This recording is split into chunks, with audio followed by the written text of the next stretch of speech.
capítulo 9. Voy a leer un versículo nada más que está ahí en la pantalla, pero luego vamos a mirar otros antes para poder entender bien de qué es que vamos a hablar en esta mañana y probablemente también dentro de 8 días.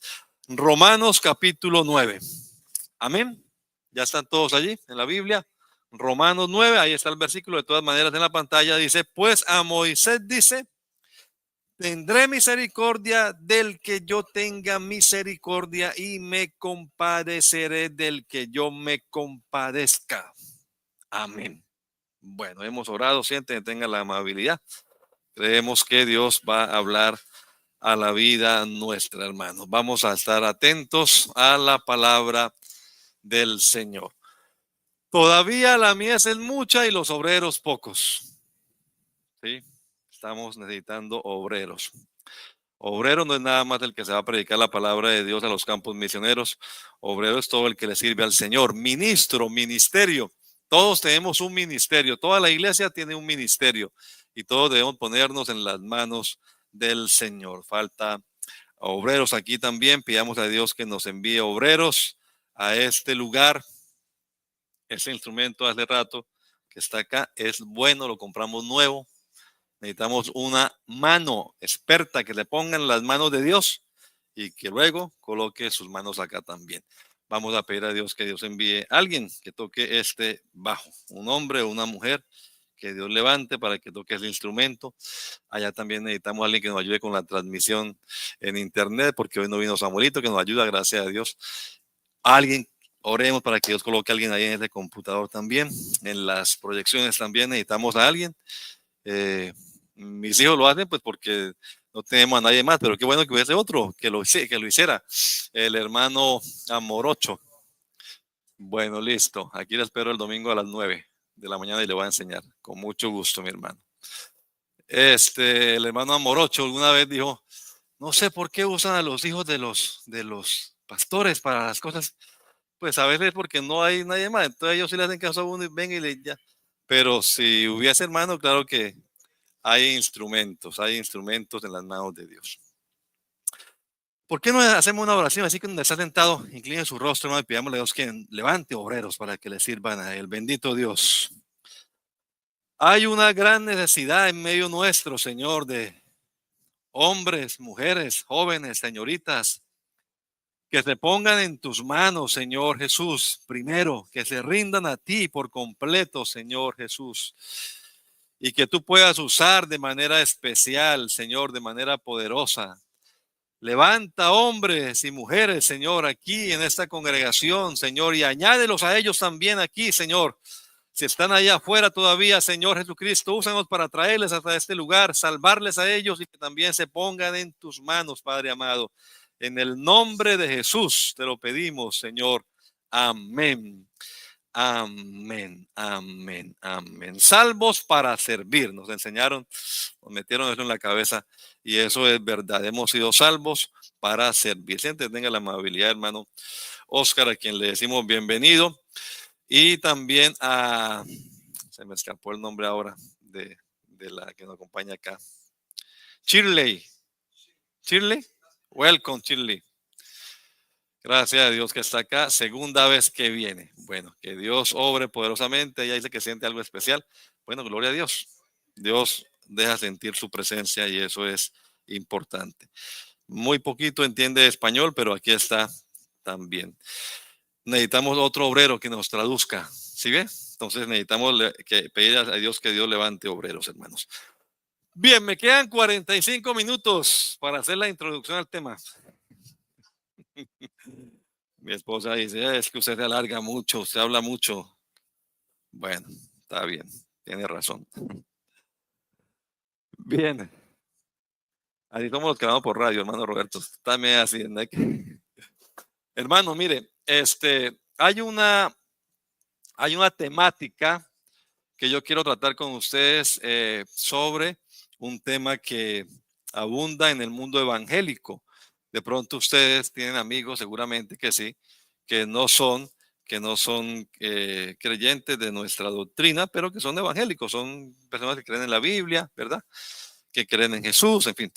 Entonces, en el mundo evangélico abunda una doctrina que se conoce como la doctrina de la predestinación. Esa doctrina enseña en su lado, en el lado radical, pues, que Dios antes de todas las cosas, antes de que hiciera todo, Dios decretó. Eso no está pues en la palabra, pero ellos se lo imaginan así.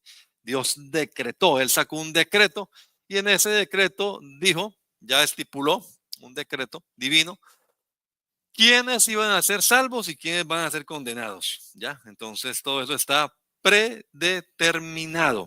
Ya, esa doctrina de la predestinación lleva pues a eso, a que hay algo, ya todo está predeterminado para cada persona. El destino de cada cual ya está trazado. ¿Quién lo trazó? Dios. Dios lo trazó desde antes de los siglos, a unos para el infierno y a otros para el cielo. Eso suena muy lógico como piensan los calvinistas, porque habla mucho de la soberanía de Dios, exalta al que es soberano, al que hace lo que quiere, al que no le pide permiso a nadie para obrar. Pero por otro lado, eso convierte a Dios en un tirano. Y el mismo que escribió ese libro, Juan Calvino, en la Edad Media, él dijo que era un terrible decreto, así lo dice él. Imagínese usted, Dios sacando un terrible decreto, ¿no? Por el cual a unos predestinó para salvación y a otros predestinó para condenación.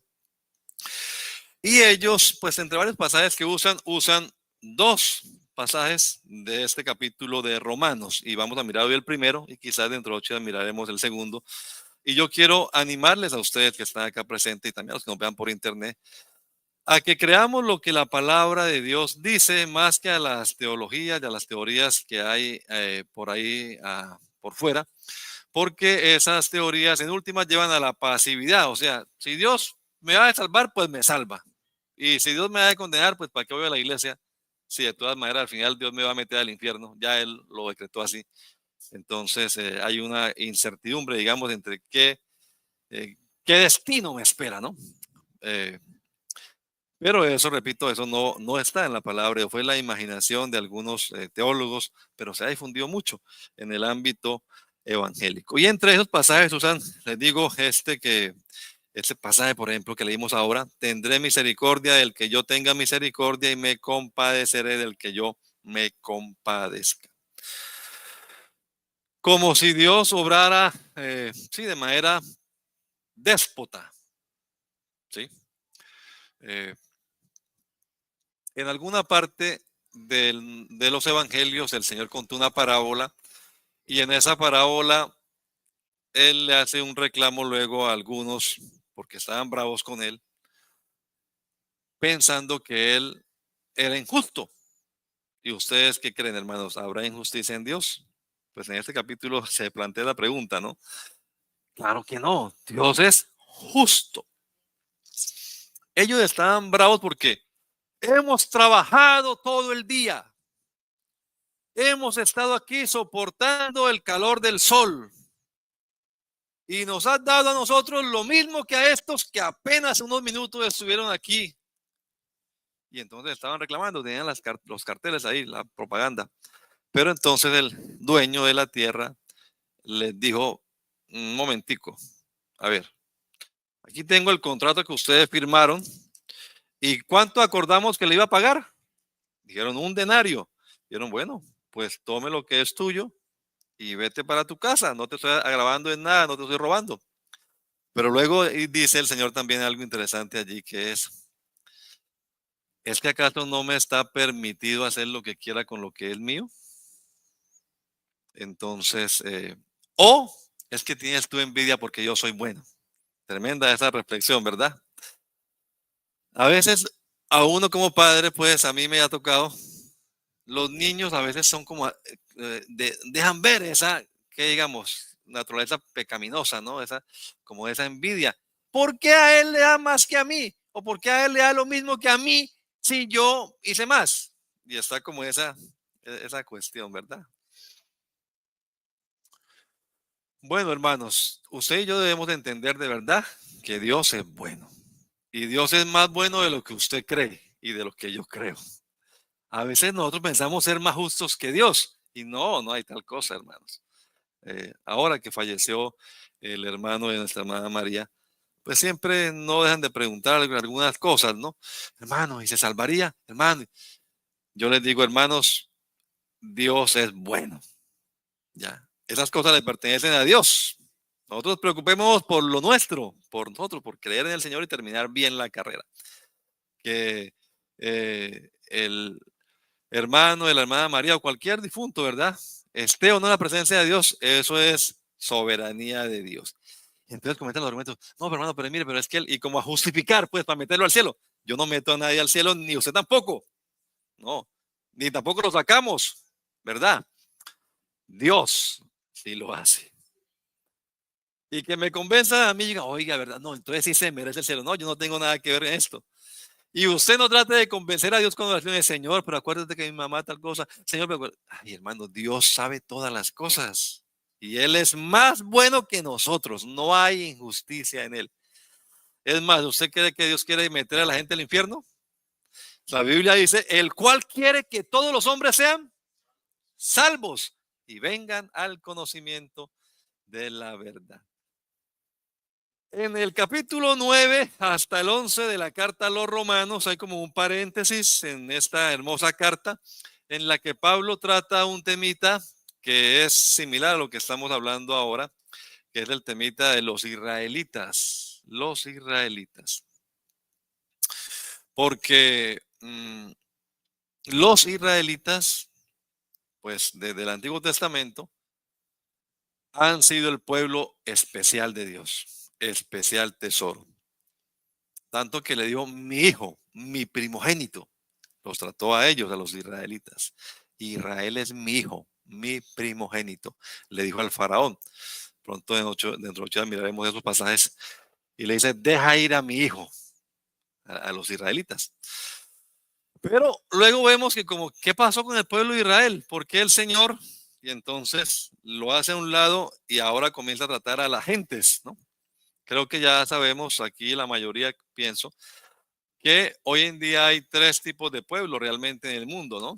Está los israelitas, están los que no son israelitas, que se conocen como los gentiles en la Biblia, las otras gentes, las etnias. ¿Y cuál es el otro pueblo? La iglesia. La iglesia. Y la iglesia está fundada o formada por ¿quiénes? Por judíos y gentiles. Entonces, eso es lo que Pablo dice. De los dos pueblos hizo uno, derribó la pared intermedia de separación y creó para sí un pueblo distinto, ¿verdad? Que se llama iglesia. Entonces, bíblicamente, nosotros podemos defender y soportar ese argumento. Hay 3 tipos de pueblo hoy en día. Los judíos, los israelitas, los no judíos y la iglesia. Usted y yo somos iglesia. Pero a veces nos pasa entonces como los hermanitos. ¿Y por qué Israel tal cosa? ¿Y por qué Israel tal otra? Y entonces lo que Pablo trata acá en estos capítulos, capítulo 11 hasta 9 hasta el 11, el tema de Israel. Porque además Pablo era judío.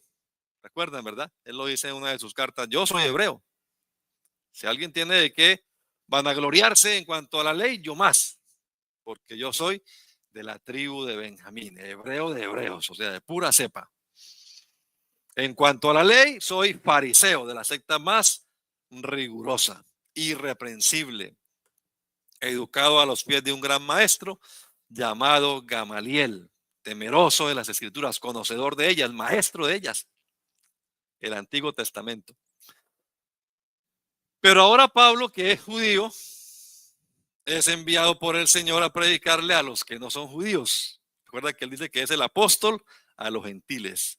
Y dice, honro mi ministerio. O sea, para mí es una honra ser ministro enviado a los gentiles y no a los judíos. A los judíos se fue a predicarle Pedro y los demás apóstoles, pero el apóstol Pablo a los gentiles. No para desechar por completo a los israelitas, sino que pues para ser de los dos grupos de la iglesia. Pero la cuestión que sorprende acá Estamos en ese proceso en el que los judíos, siendo el pueblo especial, tienen que aceptar que los no judíos, los gentiles, también sean parte de la iglesia. Y es un proceso que toma un tiempito para que se reconozca, pues, que los israelitas, perdón, que los gentiles forman parte también del pueblo especial del Señor. Uno de los ancianos llamado Jacobo fue el que dijo, ¿no? Hermano de Jesús, además. De manera que también a los gentiles ha dado Dios arrepentimiento para vida. Era sorpresa para ellos. Vea, Dios tan bueno. Pues los judíos no le abrían las puertas a los gentiles, no crea. Ellos eran la última gota de Coca-Cola en el desierto. Y los demás eran esos pueblos sin Dios, sin ley. Son como perritos, son como animales. Y tenían un dicho fuerte, ¿no? Ese pueblo que no conoce la ley, maldito es. Así que el pueblo que era maldición, ustedes y yo que no éramos gentiles, que no éramos judíos, gentiles, ahora somos pueblo bendito de Dios. Antes no teníamos esperanza, ahora tenemos esperanza. Pero cuidado, no se crea de mucho. Dice también en estos capítulos, advirtiendo acá, usted de pronto con calma leerá estos días 9 al 11.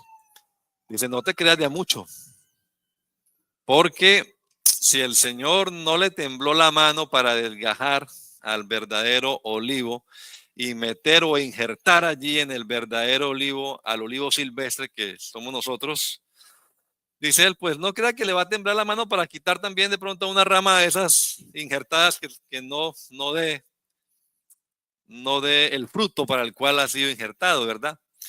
Entonces no te jactes, dice, sino teme a Dios.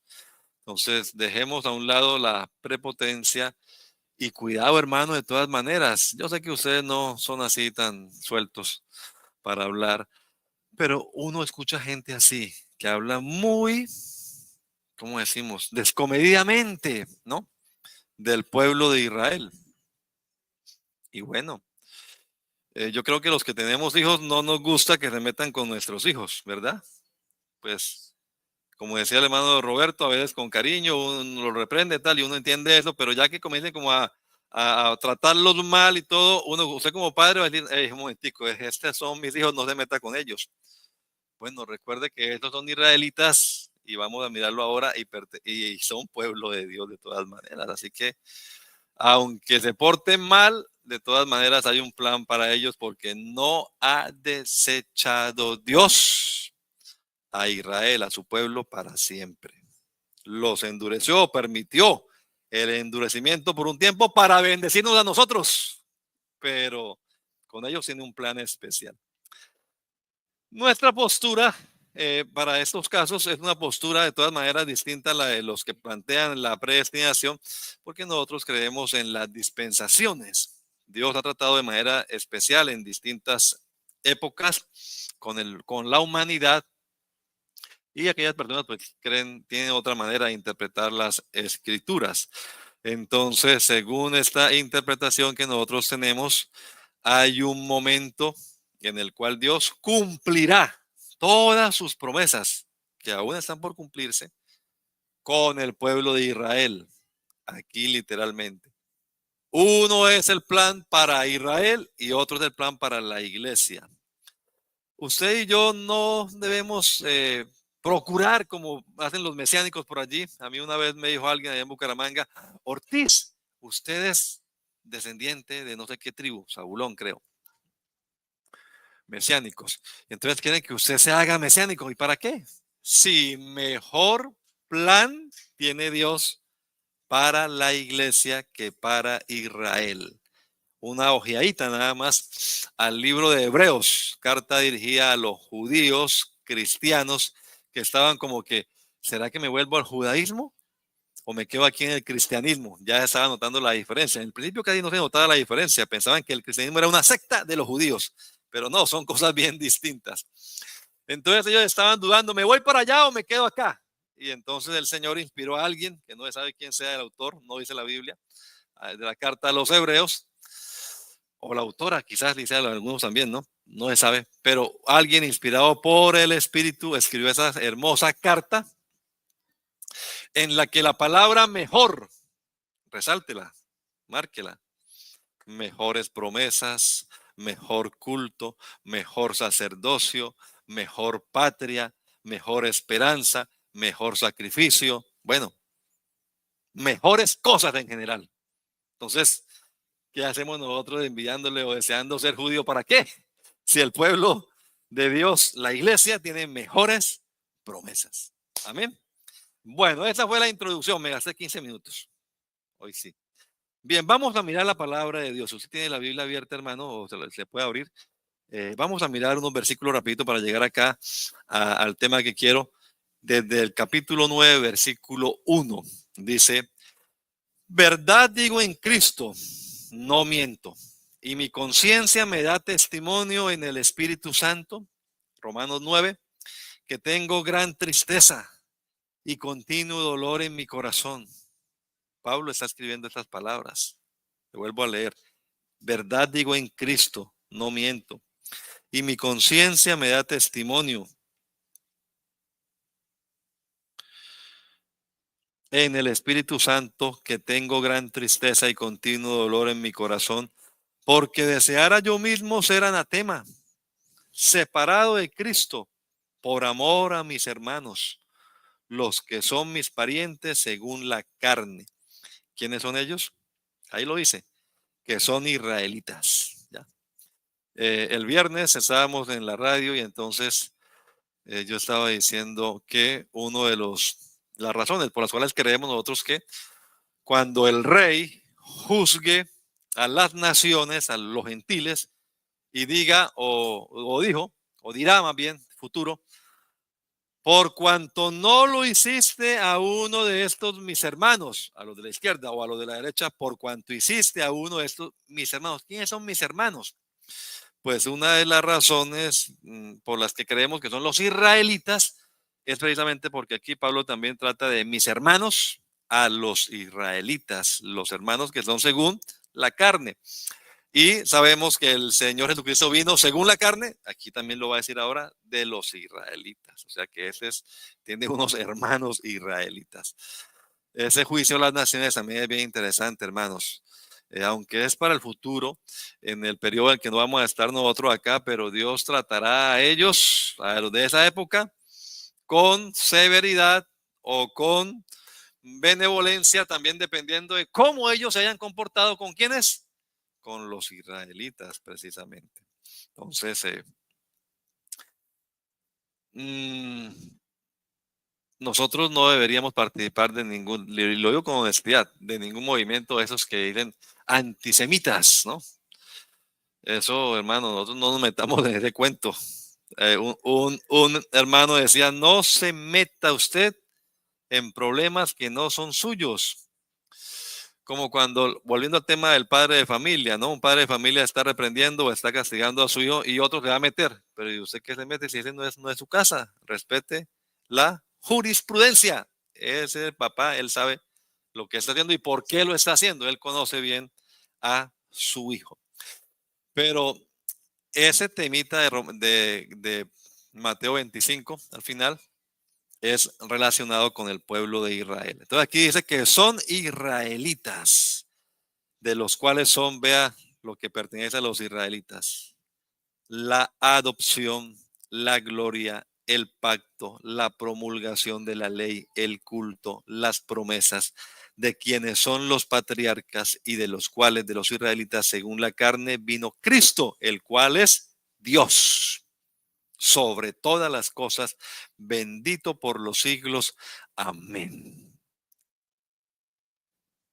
Primeramente a los judíos, porque así fue siempre, ¿verdad? Primero le envió la palabra a ellos, pero como ellos la desecharon, entonces dijo Pablo, bueno, pues ustedes no me quieren oír, pues entonces me voy a los griegos, y comenzó a hablarle a los judíos.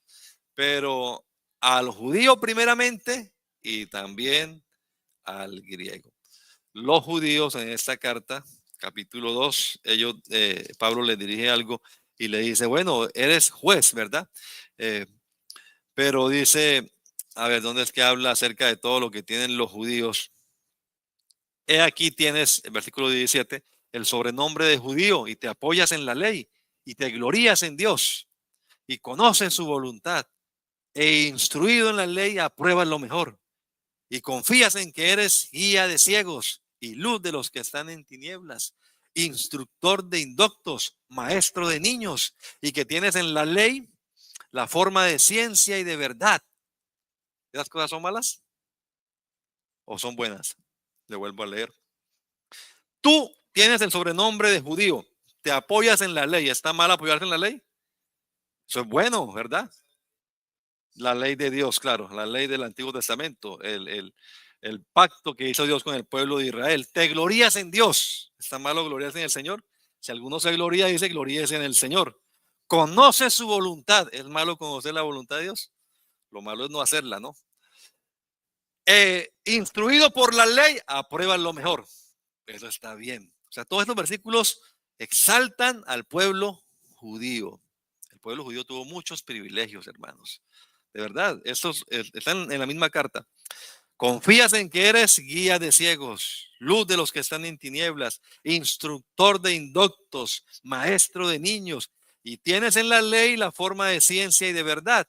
Y ahora sí comienza a voltearle como la monedita, ¿no? Pero tú que enseñas a otro, ¿no te enseñas a ti mismo? Tú que predicas que no se ha de hurtar, ¿hurtas? Tú que dices que no se ha de adulterar, ¿adulteras? Tú que abominas a los ídolos, ¿cometes sacrilegio? Tú que te jactas de la ley, con infracción de la ley deshonras a Dios, porque está escrito, el nombre de Dios es blasfemado entre los gentiles por causa vuestra. Bueno, y sigue hablando allá. Qué triste, hermanos, y la otra vez también decíamos aquí algo. Usted y yo debemos no solamente dar gloria a Dios acá, demos gloria a Dios, gloria a Dios, eso es facilito. Decir, gloria a Dios. Pero la verdadera gloria a Dios es la que afuera dan las gentes cuando nos ven o no la dan. Entonces ahí es donde le estamos honrando o deshonrando al Señor. Entonces los israelitas por su mal comportamiento hacían que los demás hablaran mal de Dios. Y es lo que el Dios de ellos, que Jehová, mire cómo se comportan. ¿Cómo dirán los vecinos de nosotros cuando nos ven? Dirán, ahí va, don fulano, doña Sutana, que es evangélica. Gloria al Dios de ellos, que es muy buena gente esa señora. Esa es una honra. Pero si dicen lo contrario, entonces también estamos casi cayendo en el mismo problema de los israelitas en este momento. Ser israelita de todas maneras tenía sus bendiciones, repito, ¿ya? Tenía sus bendiciones para ellos. Tenían muchos privilegios, hermano. No hay discusión de eso. Pero entonces, porque endurecieron su corazón, ¿no? En ese discurso escatológico, cuando comienza el Señor llora sobre la ciudad. Jerusalén, Jerusalén. Ay, si conocieras el tiempo de tu visitación. A lo suyo vino y los suyos no le recibieron.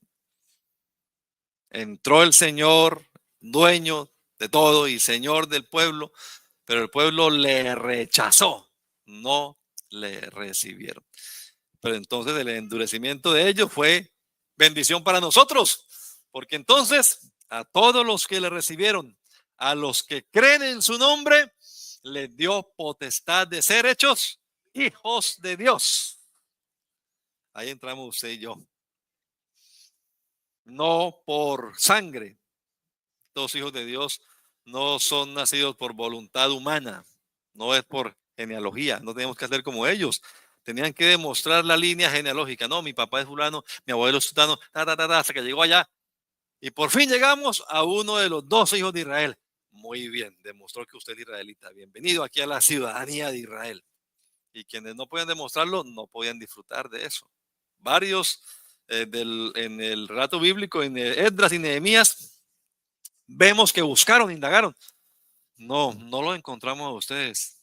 No, ustedes están en duda. No pudieron participar. Lo sacaron aparte. Si quiere quédense acá, pero ustedes no podemos darle privilegios de israelitas, porque no podemos demostrarlo genealógicamente que son hijos de Israel. Tremendo, pero ahora no necesitamos tener una ascendencia genealógica para decir soy hijo de Dios, no.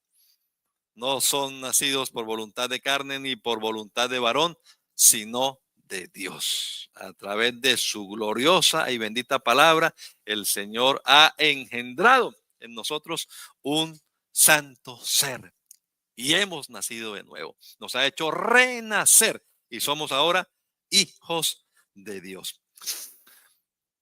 No, versículo 6, no que la palabra de Dios haya fallado, porque no todos los que descienden de Israel son israelitas. Interesante eso, ¿ah? Ni por ser descendientes de Abraham son todos hijos, sino que en Isaac te será llamada descendencia. Ustedes saben, creo que también los árabes son hijos de Abraham, ¿verdad? Abraham tuvo muchos hijos, pero el hijo predilecto y en el que viene la bendición es Isaac. Isaac. Antes de Isaac vino Ismael, ¿no? Bien, entonces en Isaac te será llamada descendencia. Entonces no son hijos, no los que son hijos según la carne son hijos de Dios, sino los que son hijos según la promesa son contados como descendientes, porque la palabra de la promesa es esta: por el tiempo, por este tiempo vendré y Sara tendrá un hijo. Y no solo esto, sino que también cuando Rebeca concibió de uno, de Isaac nuestro padre, pues no había aún nacido, y aquí está, enciendan sus antenas por favor. Aquí está el argumento de algunos. Y no solo esto, sino también cuando Rebeca concibió de uno, de Isaac nuestro padre, pues no habían aún nacido, ni habían hecho aún ni bien ni mal, para que el propósito de Dios conforme a la elección permaneciese, no por obras, sino por el que llama.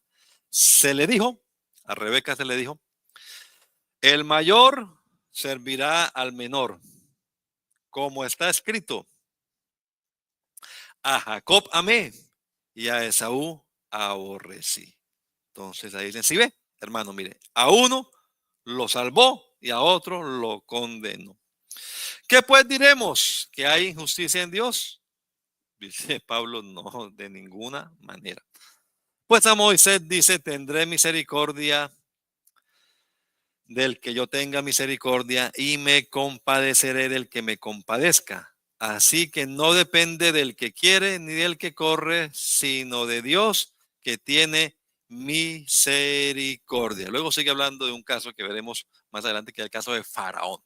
Por hoy vamos a mirar rapidito en estos minutos restantes cómo es eso de que a Jacob amé y a Esaú aborrecí. A Jacob amé y a Esaú aborrecí. Dios está predestinando arbitrariamente a unos antes de que hubieran nacido siquiera para salvación y a otros para condenación. ¿O de qué es que está hablando aquí este pasaje de la palabra de Dios?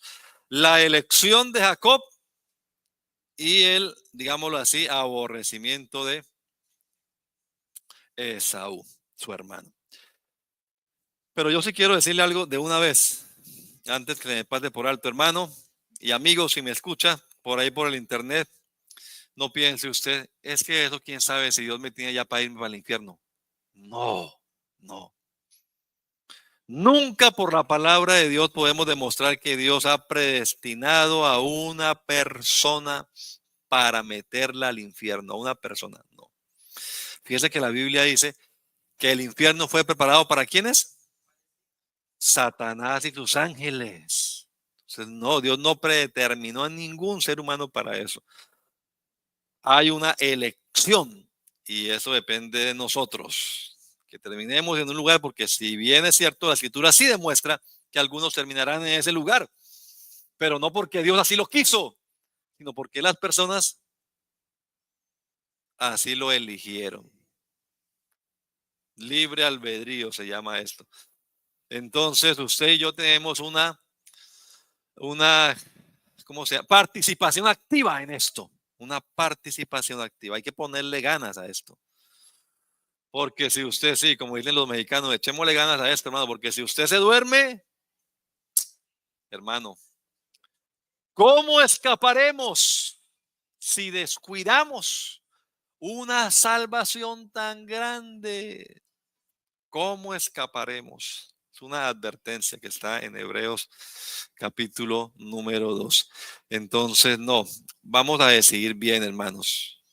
Hay por ahí no sé si usted de pronto lo haya leído por ahí, circula mucho por ahí por internet y por el WhatsApp que mandan a veces los amigos y hermanos textos. Y hay uno que parecido a algo así dice como que yo soy Dios, pero no me temes. Yo soy luz, pero no me ves. Yo soy camino, pero no andas por mí. Yo soy verdad, pero no me crees. ¿Ya? Y así tiene un montón de definiciones. Y al final, ¿sabe qué dice? Si te pierdes, no me culpes. Sí, ¿me entendieron, hermanos? O sea, hay gente que le llama a Dios, pero no le teme. Como él mismo reclama al Señor. Si soy padre, ¿dónde está mi honra? Si soy Señor, ¿dónde está mi temor? Me dicen Señor, pero no todo el que me dice Señor, Señor, entrará en el reino de los cielos. ¿Sino quién? Todo aquel que hace la voluntad de mi Padre. Entonces ahí está nuestra responsabilidad. Si te pierdes, no me culpes, dice el dicho. No, no es un versículo, es una frase que circula por ahí, pero tiene mucho de cierto. Porque la gente sí, claro, Diosito lindo, papito lindo, pero papito lindo y no le hace caso, no le obedece, le irrespeta. Entonces, él lo hizo todo, el Señor lo hizo todo para salvarnos. Ahora usted y a mí nada más nos toca es que obedecer, creer su palabra y obedecerla. Entonces, sí, nosotros creemos en la soberanía de Dios, pero también creemos que Dios tiene un carácter justo, amoroso, compasivo. Aquí habla la palabra misericordia. Entonces, debemos tener en cuenta también eso para entender bien este pasaje aquí en la palabra del Señor. Quiero invitarle a abrir también la Biblia en Malaquías, porque aquí está citando como está escrito, a Jacob amé, más a Esaú aborrecí.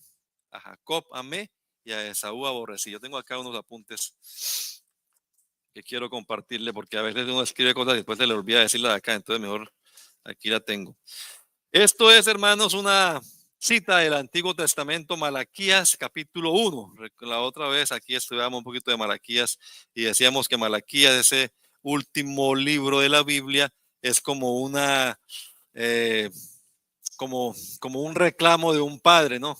Como ese dicho que están diciendo, me llamas Señor y no me honras, me llamas camino y no andas conmigo, me llamas verdad y no me crees. Si te pierdes, no me culpes. Eso es más o menos lo que dice aquí, porque el pueblo reclama, son como hijos malcriados. ¿Y cómo sabemos que nos amas?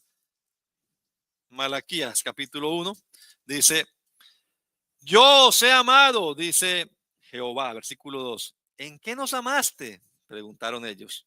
¿No era Esaú hermano de Jacob?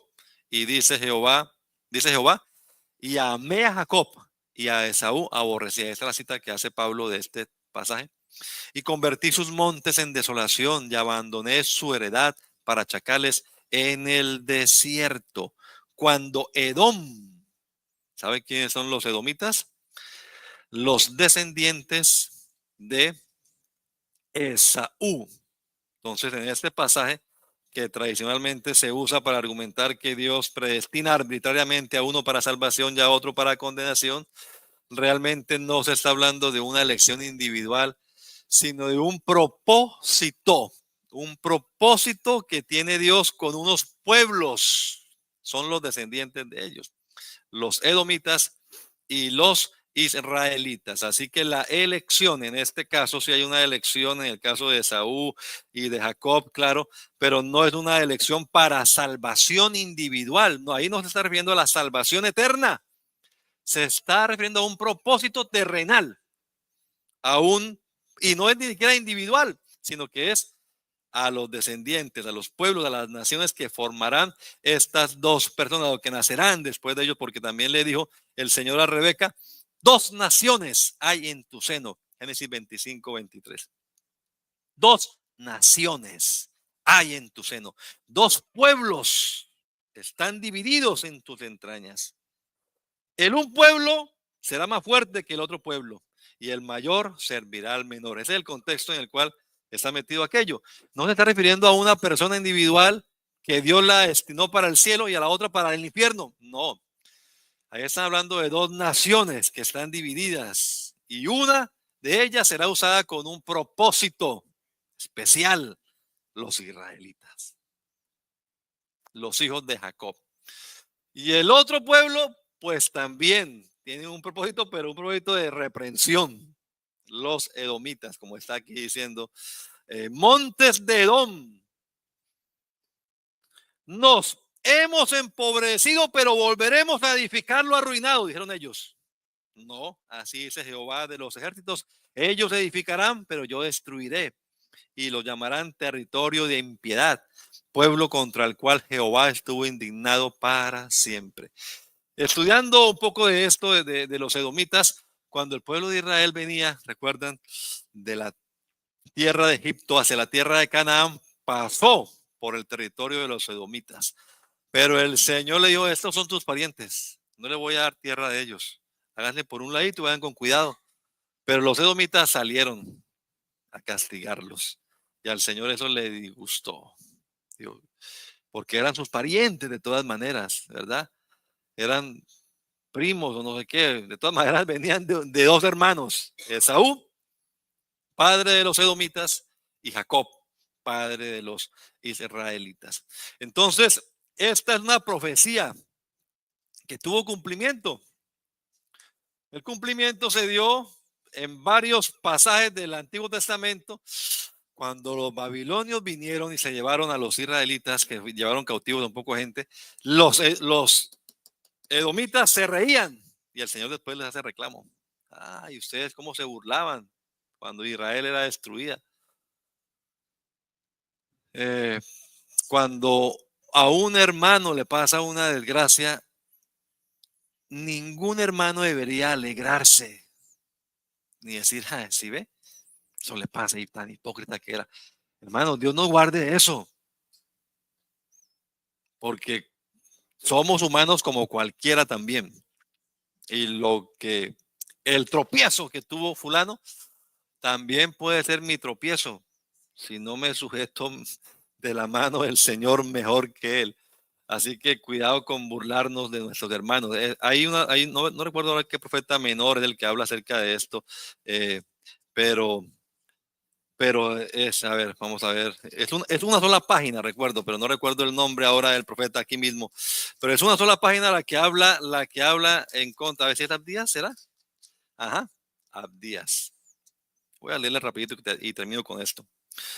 Así ha dicho el Señor en cuanto a Edom, los edomitas, los hijos de Esaú: hemos oído el pregón de Jehová, y mensajero ha sido enviado a las naciones. Levantaos, levantémonos contra este pueblo en batalla. He aquí, pequeño te he hecho entre las naciones, estás abatido en gran manera.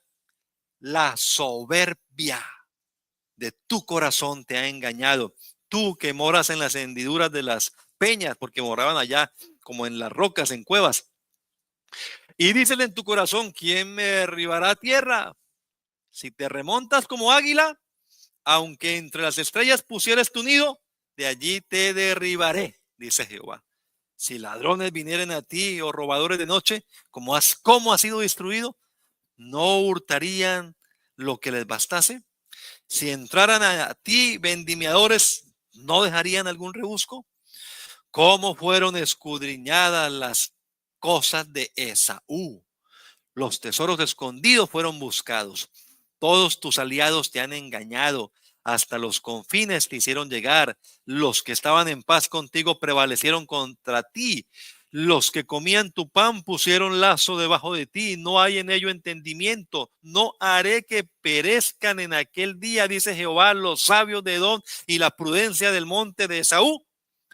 Y tú, valientes, oh Temán, serán, y tus valientes, oh Temán, serán amedrentados, temerosos, porque todo hombre será cortado del monte de Esaú por estrago, por la injuria a tu hermano Jacob.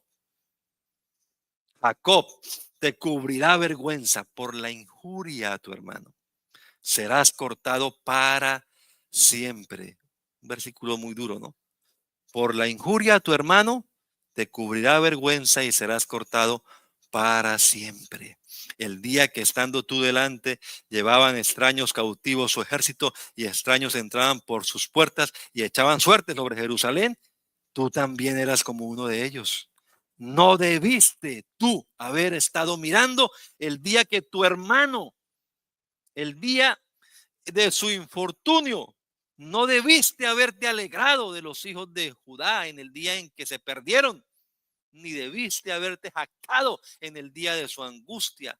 No debiste haber entrado por la puerta de mi pueblo en aquel día de quebrantamiento. No, no debiste haber mirado su mal en el día de su quebranto, ni haber echado mano a sus bienes en el día de su calamidad. Y tampoco debiste haberte parado en las encrucijadas para matar a los que de ellos escapasen, ni debiste haber entregado a los que quedaban en el día de la angustia. Tremendo, tremendo eso.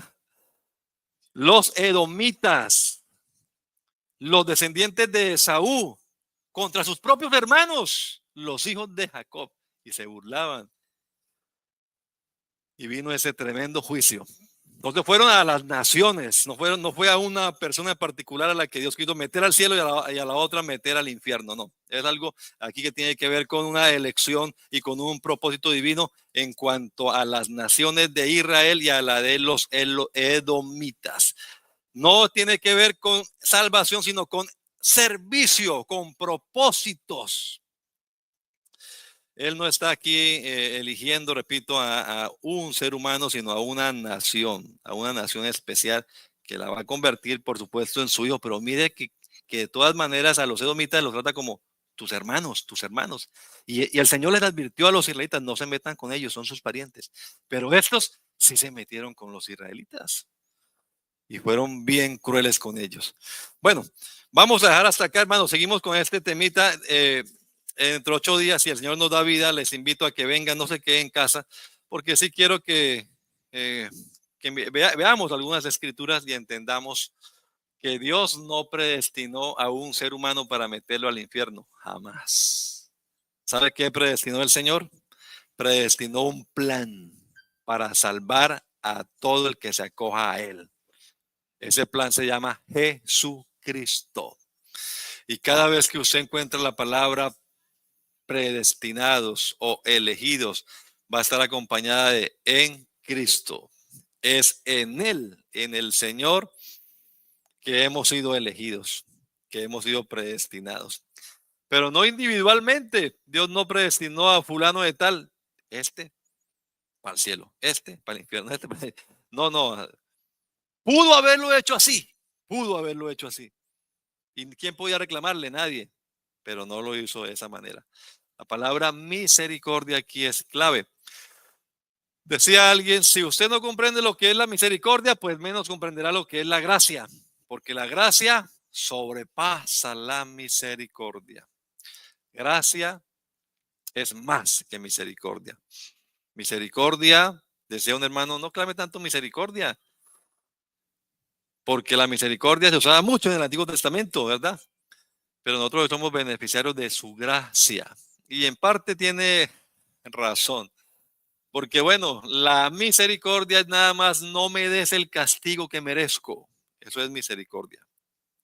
No darle a alguien el castigo que merece. Entonces, misericordia es lo que el Señor es misericordioso. No trató como se merecían que los trataran a algunos y menos a los israelitas. Fue muy paciente con ellos el Señor. Pero la gracia tiene algo más. La gracia implica no recibir castigo, pero tiene otra cosa, ¿verdad? Que sobrepasa eso, que es, no nos castiga como merecemos, pero además de eso, nos premia como no merecemos. Entonces la gracia sobrepasa la misericordia. El Señor tuvo misericordia de estos pueblos durante mucho tiempo, pero con ustedes y conmigo no solamente ha tenido misericordia, hermanos, nos ha dado de su gracia. No vamos a recibir el castigo que merecíamos, porque entre otras cosas ya lo recibió Él. Jesús soportó, sufrió los latigazos que usted y yo merecíamos. Ya, el castigo quedó cancelado. Pero hay un premio que no nos merecemos. Nos merecíamos castigo, no nos lo dio. No nos merecíamos premio y nos lo dio. ¿Cómo no vamos a estar contentos nosotros? Como dice aquí el coro, ahora vivo alegre cantándole al Señor. Mi vida de pecado, esa vida terminará, ya pasó. Y vamos a estar gozosos en la presencia del Señor siempre. Vamos a estar en pie, tengan la amabilidad. Vamos a estarle a orar, vamos a darle gracias a Dios por esta breve reflexión que tuvimos hoy, 45 minutos. Pero yo le invito a que usted lea Romanos 9 al 11. Léalo, esta semanita léalo, subraye, marque algunas cositas y vamos a hablar de eso, Dios mediante, dentro de 8 días aquí, una vez más, y vamos a mirar el caso de Faraón también, porque a Faraón aquí dice, lo endureció. Entonces usted dice, vea, entonces Dios sí pone a alguien. Vamos a mirar bien esas escrituras dentro de 8 días. Terminaremos con este caso de Esaú. A Esaú amé, perdón, a Jacob amé y a Esaú aborrecí. Vamos a mirar el ejemplo del Nuevo Testamento, donde el Señor, por ejemplo, le dice, si no odia a padre o a madre, no puede ser mi discípulo. Nos manda el Señor a odiar a los semejantes, a nuestros padres y madre. Entonces, si nadie puede servir a dos señores porque ama a uno y aborrece a otro, tenemos que aborrecer a los demás. Vamos a mirar eso para poder entender qué significa aquí que a Jacob amó y a Esaú aborreció. Estemos en pie, hermano, vamos a orar. Soberano Dios, te damos gracias en esta tarde por la oportunidad que nos has dado de estar acá una vez más, meditando un rato en tu palabra, Señor, analizando estos pasajes que a veces se prestan para confusión de algunos y que llevan a algunas personas a pensar, Señor, que quizás los tienes destinados para el infierno, que no saben si los tienes destinados para el cielo, Señor, y hay como incertidumbre. Pero danos luz a nosotros, Señor, danos luz, ilumina nuestra mente con tu Espíritu Santo y que podamos comprender claramente las Escrituras, Señor, y podamos compaginar esta doctrina de la soberanía divina también con el libre albedrío, con la capacidad que has dado a los seres humanos de decidir y con tu carácter amoroso, con tu carácter misericordioso, Señor, porque eres amplio en perdonar, Señor, porque no nos has pagado conforme a nuestros pecados, como leíamos al principio en tu palabra, Señor. Oh, bendito Dios, ayúdanos a valorar lo que tenemos hoy en día, Señor Jesús. Abre nuestros ojos, mi Dios, para poder contemplar no solamente las maravillas de tu ley, Señor, sino para poder entender esa herencia que tienes reservada para cada uno de nosotros y que te podamos servir, Señor, con alegría, que nos podamos gozar en tu presencia, Padre amado, rindiéndote adoración, rindiéndote culto, porque eres bueno, Señor, porque para siempre es tu misericordia, Padre amado. Glorifícate, Señor, que tu palabra corra y sea glorificada, mi Dios. Ayúdanos a afianzarnos nosotros, Señor, con seguridad en este llamamiento que has hecho a cada uno de nosotros.